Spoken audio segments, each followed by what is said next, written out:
ঘটনার পরদিন সকাল, জিসান আর সাবরিনা ঘুম থেকে উঠে ভিডিও ফুটেজ আবার দেখতে বসে। কফিনের ঢাকনা খুলে যাওয়ার দৃশ্য স্পষ্ট, তবে ভয়ঙ্কর ব্যাপার হলো ভিডিওর এক পর্যায়ে একটা মুখ দেখা যায়, এক ঝলক, কুয়াশার মতো ছায়ার মধ্যে। সাবরিনা চুপচাপ বসে থাকে কিছুক্ষণ, তারপর বলে, আমাদের ওটার ভেতরে তাকাতে হবে। জিসান একটু ভয় পায়, তবুও সাহস করে কফিনের ঢাকনাটা পুরোপুরি তোলে। ভেতরে থাকে পুরনো কাপড় দিয়ে মোড়ানো কিছু একটা।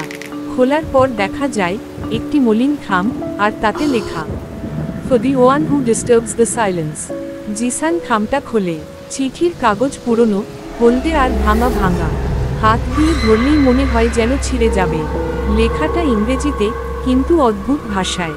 সাবরিনা ধীরে ধীরে পড়ে অনুবাদ করে, এর থেকে বড় আমি রবার্ট হেনরি, এই কফিনের প্রথম তত্ত্বাবধায়ক। একসময় এটিকে মিশরে পাওয়া গিয়েছিল। ভিতরে যা রয়েছে তা একটি অভিশাপ। আমি ওকে বাঁচাতে পারিনি, তাই এই কফিন সিল করে রেখেছি।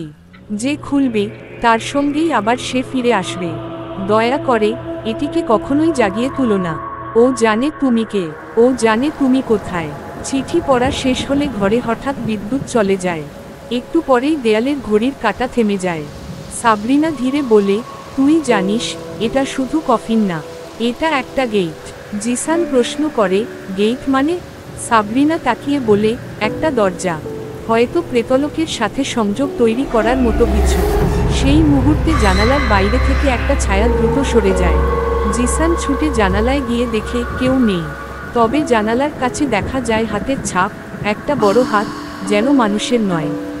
তারা বুঝতে পারে এখন শুধু কফিন নয়, কিছু বা কেউ তাদের সঙ্গেও এসেছে। চলবে ভয়ঙ্কর কফিন, পর্ব 3।